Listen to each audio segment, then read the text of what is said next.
Wajib. Di agama cuma dua, sunnah sama wajib. Tidak ada lagi. Pak, ini marah-marah, Pak. Masjid ini punya orang muslim. Ma'ruf nahi munkar, tapi marah-marah di dalam masjid boleh ndak? Ada dalilnya.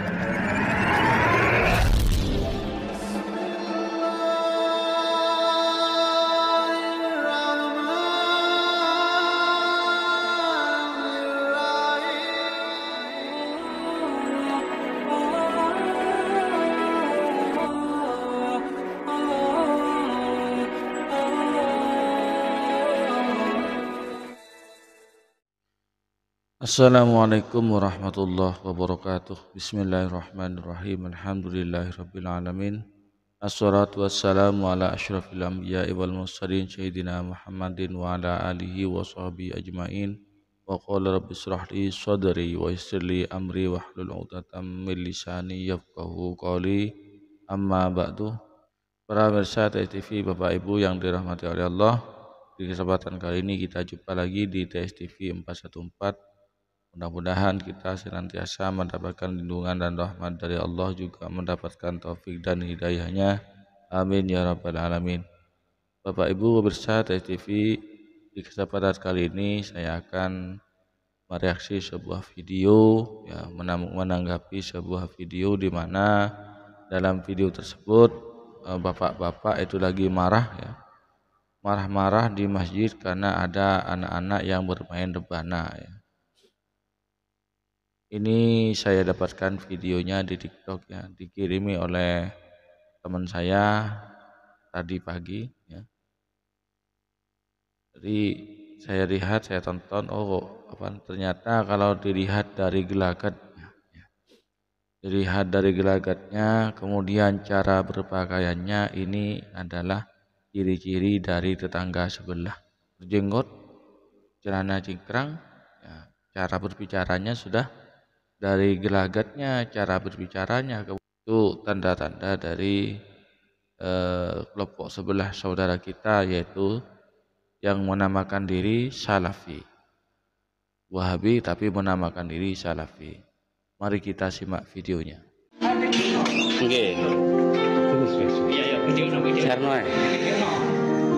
Ini menghalalkan musik di dalam masjid.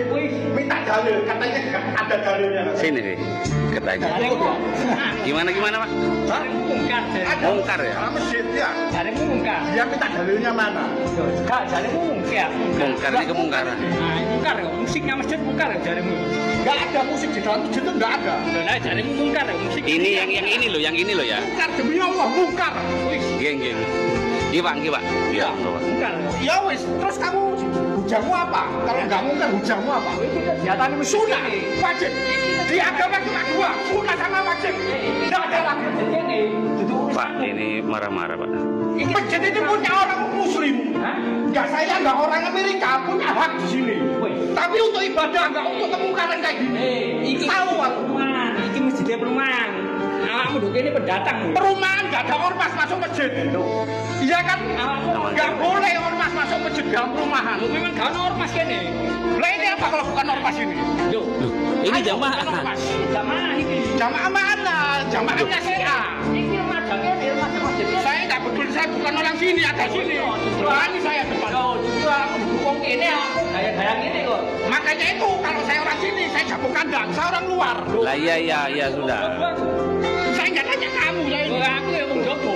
Lucu kamu. Ayo, kamu. Ngale ini bahaya.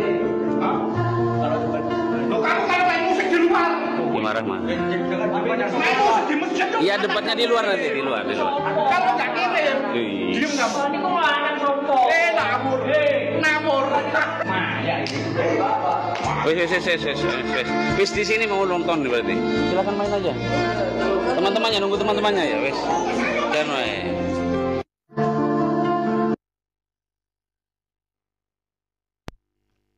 Pemirsa TV yang dirahmati oleh Allah, ya, telah kita saksikan, setelah kita tonton videonya tadi, ya, kita tahu sendiri bagaimana dia gelagatnya marah-marah di masjid.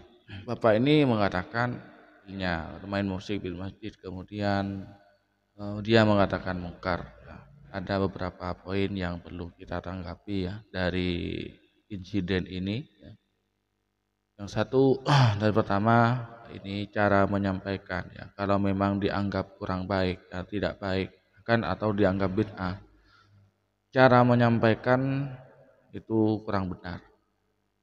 Seharusnya Bapak ini mendatangi takmir masjidnya. Tuh. Atau jangan langsung marah-marah di masjid lah, panggil keluar, diajak ngomong baik-baik. Ya biasa kayak karena gini orang-orang Wahabi seperti itulah. Jadi mungkaran kata dia tapi tidak dengan akhlak. Asal punya semangat untuk yang dia anggap mungkar langsung diterjang gitu. Ininya nggak main ya. Jadi sudah logikanya nggak main, akhlaknya nggak digunakan. Itu kenapa? Memang di Wahabi itu dilarang menghormati orang lain kan? Wahabi itu dilarang menghormati orang-orang Islam yang lain yang bukan kelompoknya. Kemudian dia mengatakan mungkarot ya, di dalam masjid ya. Apa marah-marah itu bukan mungkarot juga? Mana ada dalilnya bolehnya marah-marah di masjid? Ada enggak dalilnya marah-marah di masjid? Tolong Wahabi yang komentar di video ini, dalil bolehnya marah-marah di dalam masjid. Kalau kami memang tidak setuju untuk latihan latihan rebana di dalam masjidnya itu tidak setuju. Tidak setuju, itu kurang baik karena dalam masjid itulah tempat ibadah. Jadi dikatakan mungkarot, ya, musik dikatakan mungkarot, jadi tidak boleh. Kemudian yang melayani bapak-bapak ini, yang menemui bapak-bapak ini juga artinya seharusnya bapak tadi itu diajak keluar, diajak diskusi keluar, jangan diladeni untuk diladeni dia marah-marah itu ya. Kurang baik juga lah. Jadi ya sebetulnya saya ngelihat juga gemes juga ya. Ini kan di masjid saya juga ada orang yang seperti bapak-bapak itu, cuman untuk saat ini tidak bikin ulah ya, mungkin karena tahu diri lah, karena kami di tempat kami itu ya adalah mayoritas, mungkin bisa dikatakan 100% NU, 100% Aswaja, 100% warga Nahdliyin di tempat kami. Jadi kalau ada orang Wahabi itu jelas ketahuan sudah norak ya. Gelagatnya itu norak. Kemudian yang dibolehkan ya, bagaimana kalau memukul rebana di masjid? Apakah boleh? Mari kita simak sebuah penjelasan dalam sebuah hadis. Ini hadis yang diriwayatkan oleh Imam Tirmidzi ya, tentang bolehnya memukul rebana di masjid. I'lanu hadan nikah waj'aluhu fil masajid. Umumkanlah nikah itu, kemudian jadikanlah akad nikah itu di dalam masjid. Umumkan bahwasanya akan ada akad nikah dan akan dilaksanakan di dalam masjid. Wadribu alaihi bil duhuf. Kemudian pukullah rebana. Nah ini waliyulim ahdukum walau bisyatin. Maka hendaknya berwalimah lah, artinya selamatkan lah kalian walau bisyatin, walaupun dengan 1 ekor kambing. Di sini yang bahasan kita yaitu tentang dufuf. Dari hadis ini dibolehkan memukul dufuf. Tidak di rebana itu yang dipermasalahkan oleh bapak-bapak Wahabi itu ya. Jadi memukul rebana itu bukan mungkarot, hanya saja harus kita tahu tempatnya. Ini dalam konteks pernikahan itu dibolehkan dan rebana itu tidak haram.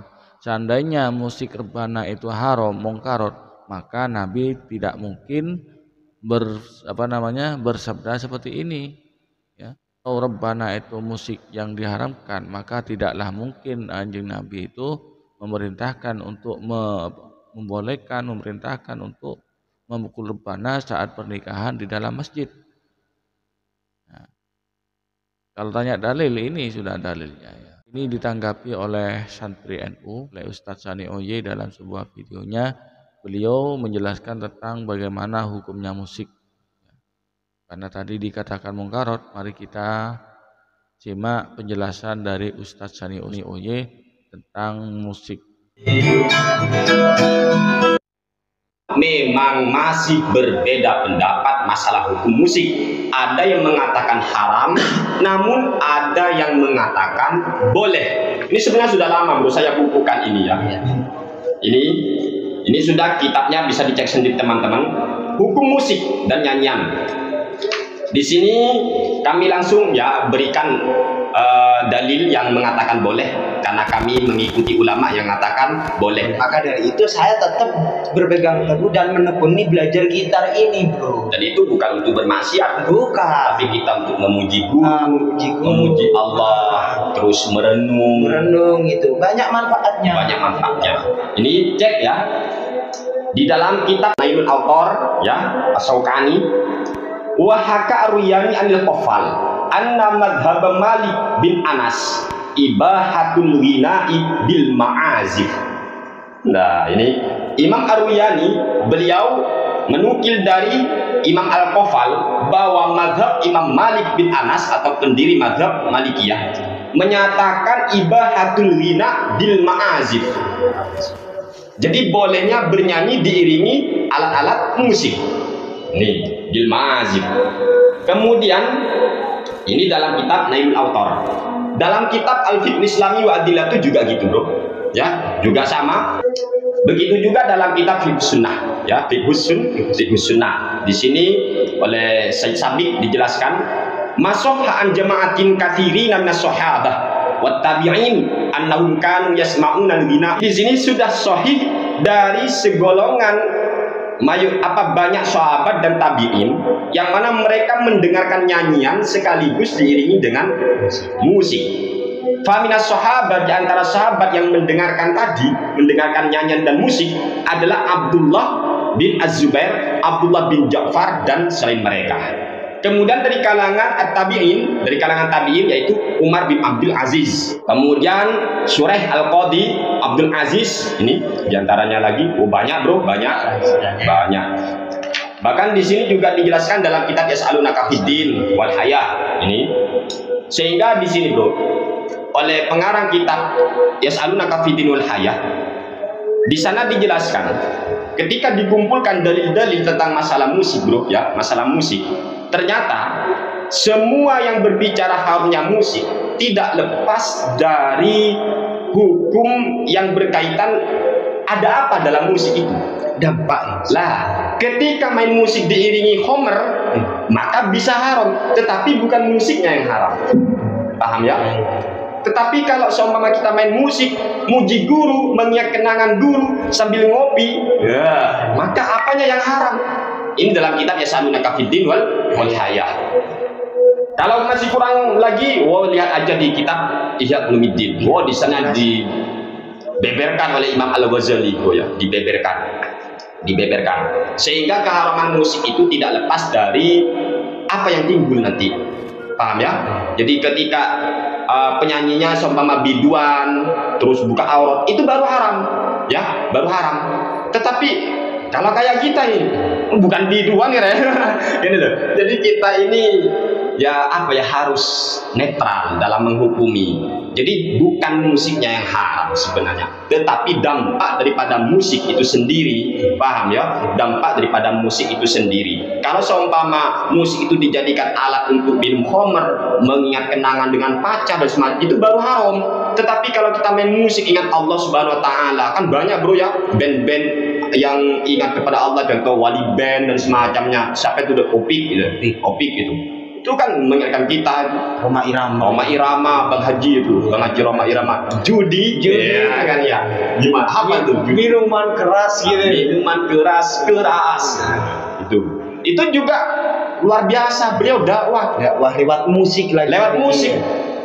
Dan itu ada dalilnya sahabat. Apalagi kalau di Ihya Ulumuddin, sahabat aja banyak yang mendengarkan ya. Dalam kitab ini bukan menurut kami, bukan menurut kami nggak pernah berfatwa, kami cuma menyampaikan fatwa para ulama sesuai dengan apa yang sudah kami baca dari keterangan para ulama. Jadi kami tetap mengakui bahwa ada ulama yang memang mengharamkan dan ada dalilnya, namun juga ada ulama yang memperbolehkan berdasarkan dalil juga gitu loh. Apalagi bunyi, musik kan bunyi. Bincang-bincang dari Ustaz Sani Uye dengan temannya tadi, dan keterangan dari kitab yang dibaca itu bahwasanya musik itu tidak mutlak haram dan tidak mutlak boleh ya. Jadi memang ada pro dan kontra antara hukum musik ini. Ada ulama yang mengatakan haram, ada yang mengatakan halal.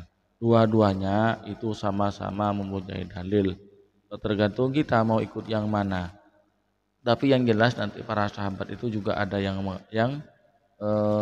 juga mendengarkan musik, yaitu, dan musik ini adalah masalah furu'iyah, bukan masalah usuliyah. Kalau masalah furu'iyah sampai kiamat pun itu akan selalu tidak ada kesepakatan antara ulama itu. Mesti ada terjadi pro dan kontra tentang hukum ini. Namun untuk masalah yang usul itu tentang sholat, wajibnya sholat, wajibnya puasa, rakaatnya sholat, wajibnya haji, wajibnya zakat fitrah, haramnya khomer, haramnya berzina, haramnya mencuri, itu adalah masalah-masalah yang sifatnya usuliyah. Itu tidak bisa, sudah paten ulama, tidak ada perdebatan, sudah itu sepakat memang yang tadi itu adalah haram. Kalau yang masalah furu'iyah sampai kapanpun ulama akan terjadi perbedaan pendapat, dan itu tidak seenaknya ya. Menurut kita haram, ternyata menurut ulama yang lain halal. Maka ketika kita akan menegur karena keyakinan kita itu haram, maka akan kita diketawakan orang ya. Seperti Wahabi tadi ya, Wahabi mungkarot ya. Rebana tadi dikatakan haram, dikatakan mungkarot ya. Ternyata para sahabat itu suka mendengarkan musik yang seperti itu, berarti tidak haram, kan begitu. Cuman Wahabinya saya saja itu yang kurang baca, kurang referensi. Cuman menurut saya yang tadi itu yang latihan rebana di dalam masjid itu kurang pantas, karena itu di dalam masjid. Hendaknya kalau memang mau latihan rebana, hendaknya paling tidak lah, kalau tidak ada tempat lagi, paling tidak ya di serambi masjid, bukan di dalam masjidnya, di serambinya gitu.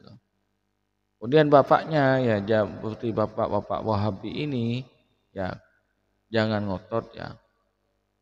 Kalian itu minoritas, jangan merasa paling benar sendiri ya. Kalaupun lah dianggap tidak baik atau kalian anggap bid'ah, maka datangi dulu takmir masjidnya, bicara baik-baik, jangan marah-marah di masjid. Anda itu marah-marah di masjid itu mana dalilnya? Mana hadis atau ayat Quran yang memperbolehkan marah-marah di dalam masjid? Oh, ini amar ma'ruf nahi munkar. Ya, udah harus pakai dalil juga.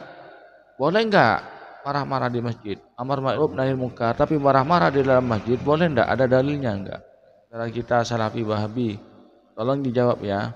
Adakah dalilnya, atau sebutkan dalilnya, dalil bolehnya marah-marah di dalam masjid?